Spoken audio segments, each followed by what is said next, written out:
Enoch. And if you don't know who Enoch was, he was the son of Jared from the 7th generation of Adam. Enoch, or Hanak in Hebrew, was the father of Methuselah and the great-grandfather of Noah. He was 65 at the time of Methuselah's birth, and he walked with God for 300 years before God took him. Now, Enoch wrote this book sometime after the birth of his grandson Lamech and before the birth of his great-grandson Noah. And it was written for 2 reasons. 1, to save his family from the great flood, and 2, because the Watchers instructed him to. The Watchers.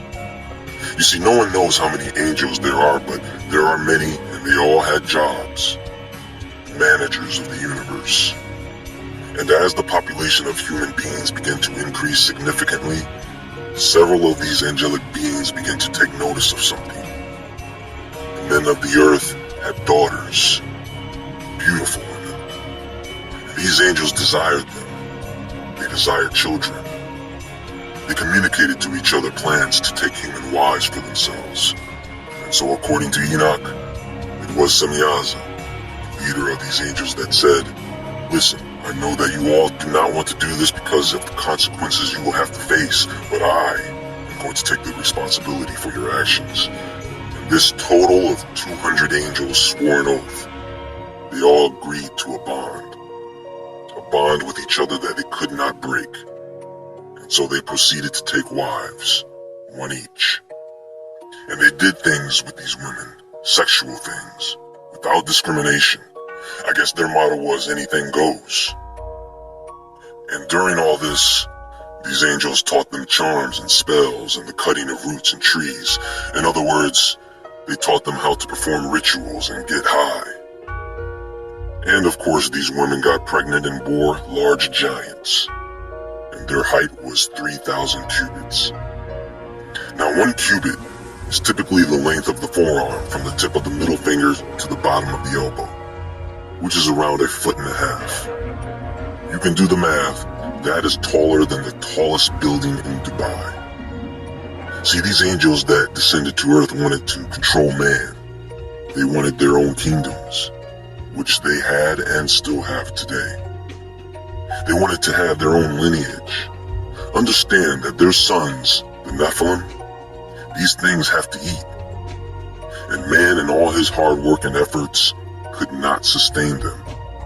So the giants turned on man in order to devour them. Think about it. These giants are too big to be buried. They grew to be at least more than 3,000 cubits tall, which is actually as tall as the Burj Khalifa in Dubai. Azazel the Watcher taught men to make swords and knives and shields, and the spirits of the giants afflict, oppress, destroy, attack, do battle. They eventually turned on each other, cannibalized each other, and turned against humanity. This was a crisis phase in the fall of giants.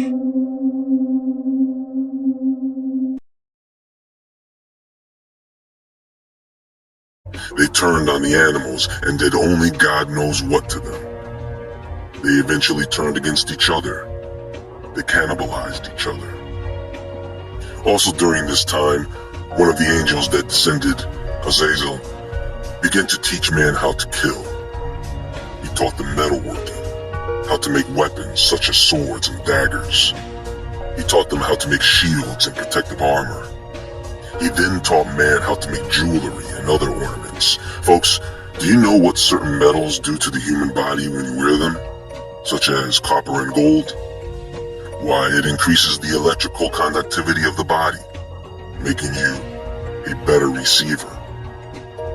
This unappointed watcher taught them the art of beautification and how to apply makeup. And this was the beginning of the total corruption of man. Some of the other angels taught men how to cast spells. They taught them astrology and the path of the moon. Think about it. Who do you think taught men how to communicate with spirits using rituals? You think men just came up with these rituals on their own expecting them to work? So at this point, we have a world that is filled with corruption and bloodshed. So much so that some of the angels that remained in heaven knew that God was aware of this, and so they asked him what they should do about it. So God sent an angel to save the son of Lamech, and to reveal to Noah the coming of the end. He then instructed Raphael to bind the hands and feet of Azazel, and throw him into darkness, covering him with jagged stones in the desert of Dudal, which is believed to be east of Jerusalem, but no one is certain, especially since the world after the flood would be much different.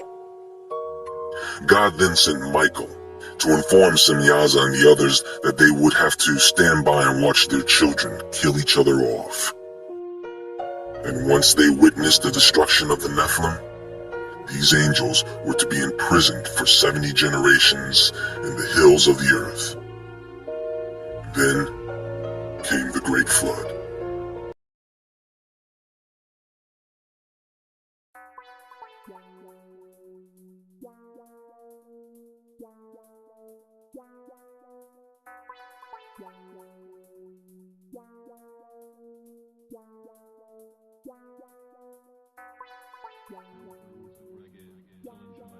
Yes, you can find the roots if you penetrate the hills.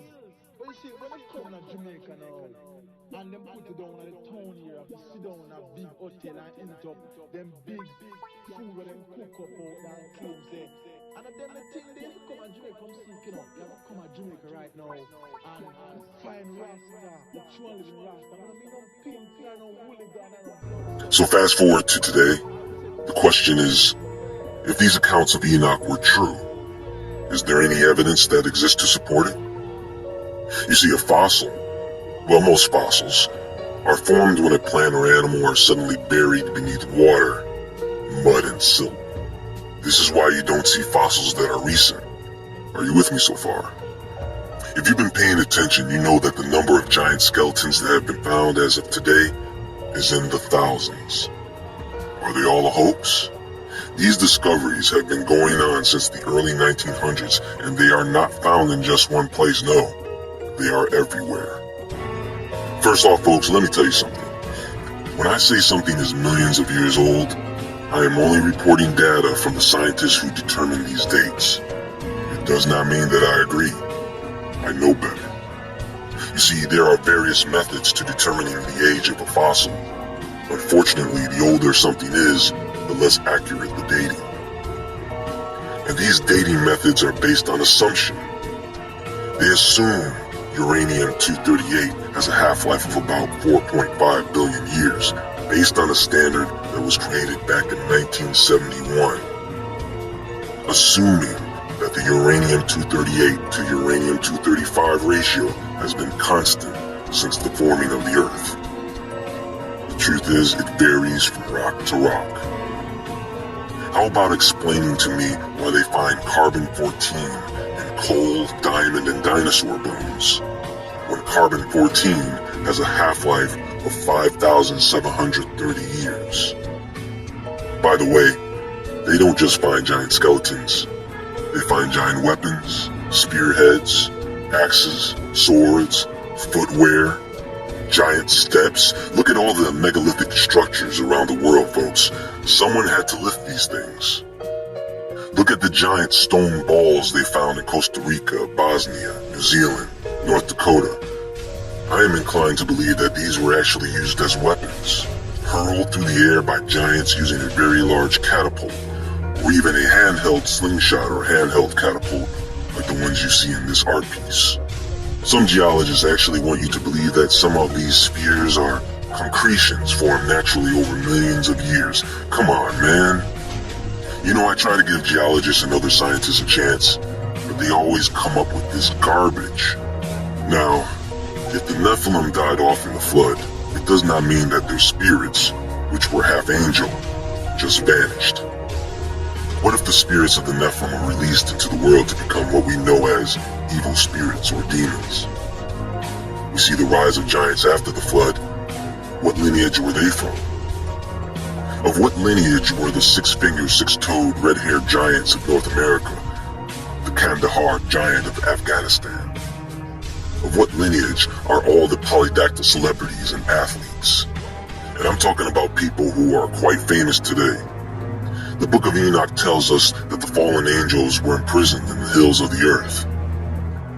Could it be that these imprisoned watchers have something to do with the increase of earthquakes, volcanism, and the sinkholes around the world?